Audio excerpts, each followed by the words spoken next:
Okay, good morning then, Year 8. So, today we are going to move on to a new dystopian short story. So we have looked at, so far this term, Examination Day, The Pedestrian, and now we are moving on to The Lottery by Shirley Jackson. So this was written in 1948 by Shirley Jackson, and I'm just going to give you in this first video a quick overview of the background and the plot in this story before you read it. So I am going to give away what's going to happen at the end of the story, almost as a kind of pre-warning, because it is a little bit disturbing, the end of the story. So I thought I'd just give you a heads up for what's going to happen later on. So the story is set in a fictional small village in 1940s America. So the kind of typical American kind of Western village you might imagine. So we've got lots of kind of pickup trucks, lots of old-fashioned 1940s clothes, a very traditional village. Okay, so it's set in 1940s America. And what we have in the story mainly is these families, men and women, all gathering around in the village centre for an annual lottery. Now, the lottery that we're used to takes place every week and it's on TV, sort of Saturday night. They read out 6 numbers and the people with lottery tickets check to see if the 6 numbers on the TV match the 6 numbers they've got on their lottery ticket. So that's the lottery that we know in 2020, the one that we're used to. However, in this story, we have an annual lottery. So it takes place once a year and it lasts for 2 hours, which again is very unusual. So we have that dystopian feature of something unusual happening, because a 2-hour lottery is not what we're used to. We're used to a sort of 10-15 minute quick TV broadcast where the 6 numbers are revealed and we see who's won the money. Now in this lottery, it's not about numbers being read out and it's not about anybody winning any money. It's quite the opposite. You do not want to win this lottery, or you do not want your family to be called out. So what happens in this lottery is the names of families are drawn out of the box. Eventually, one family is chosen, and within that family, there is then a second lottery to choose one family member. So in the end, the lottery will choose one member of the village. Okay, and right at the end of the story, in the final line, it is then revealed that what happens to that one member of the village is that they are killed by the rest of the people in the village by stoning.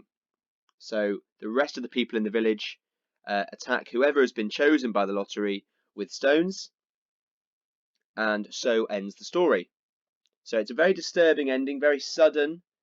Most of the story is focusing on building up suspense and tension towards that final moment when that one member of the village is chosen. The village perform the lottery as a kind of ritual. So a ritual is a traditional practice which a group of people perform at a certain time of year, and usually it's with a certain aim. Now the village in this story, they perform the ritual of the lottery because they want to ensure a good harvest of crops in the summer. And we had this quote, "Lottery in June, corn be heavy soon." So they're looking for a good harvest of crops in the farms on the village.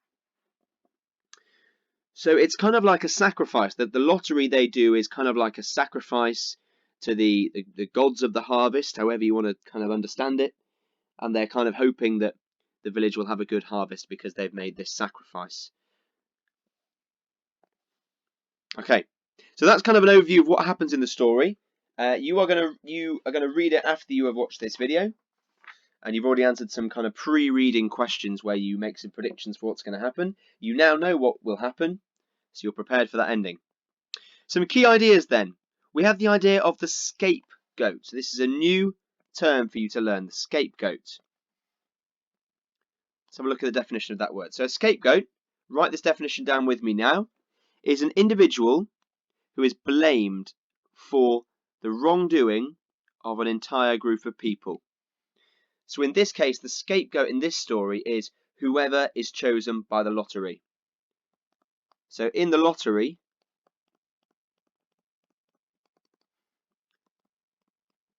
The scapegoat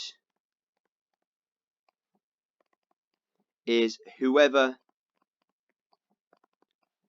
is chosen by the lottery. Remember, it's one member of the village who is chosen to be stoned. And in the story, it's a lady called Tess, or Tessie, okay? So the scapegoat in this story is Tessie, an individual who is blamed for the wrongdoing. So they kind of shift the blame, any kind of bad atmosphere in the village, all onto one person, and they kill them in the hope of having this good harvest of crops. So one individual is used as a way of clearing out all of the bad, all of the wrongdoing in the village to ensure this good harvest of crops. We also have this second, that's the first key idea. We also have this second one of the mob mentality, which you may have heard of. So a mob is a word we use to describe a big group of people who gang up together to try and inflict some kind of suffering or pain on one individual. So the mob mentality is a situation in which individuals, they follow the crowd rather than their own beliefs. So they're influenced by the behaviours of others and by the behaviour of the whole crowd, the mob, rather than actually following their own beliefs. So in this story, the lottery, most of the individuals in the village probably do not agree with having a lottery and killing one of their own. However, as a mob, as a group, they follow the crowd and they all join in with it because they feel that they have to. They feel that their individual voice on their own is not strong enough to question the lottery. So we have this mob mentality. And finally, this story is also commenting on the idea and ridiculousness of traditions. So this lottery is an annual tradition in the village, and this story is pointing out how ridiculous some traditions are and how some people just blindly follow them for no reason at all. So this lottery takes place every year and nobody's quite sure why it does. As you'll have probably reacted to when I told you why they do the lottery, which is to have a good harvest of crops, you probably thought that was ridiculous. You know, why kill off somebody in the village how is that going to help you get a good harvest of crops? So that is again showing us how ridiculous some traditions are and how there are often no reason for having traditions, no good reason at all, just some made up idea that was made up hundreds of years ago and they still stick to it. So there are three key ideas there that this story is commenting on and that Shirley Jackson wants you to think about: the scapegoat, the mob mentality, and traditions.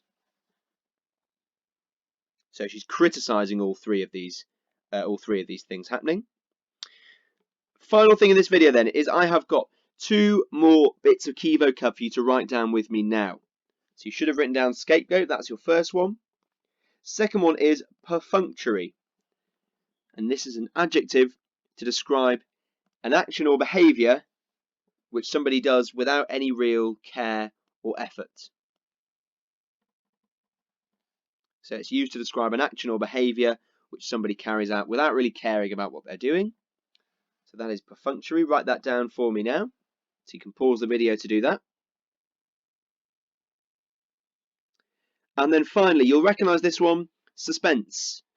Just as a reminder, suspense is a feeling of anxiety or excitement about what will happen next. So it can be either positive or negative, anxiety or excitement, negative or positive, anxiety or excitement. And this is a story full of suspense. Okay, so you can add that as a note. Make sure you write down the definition of suspense as well. Pause the video to do that now.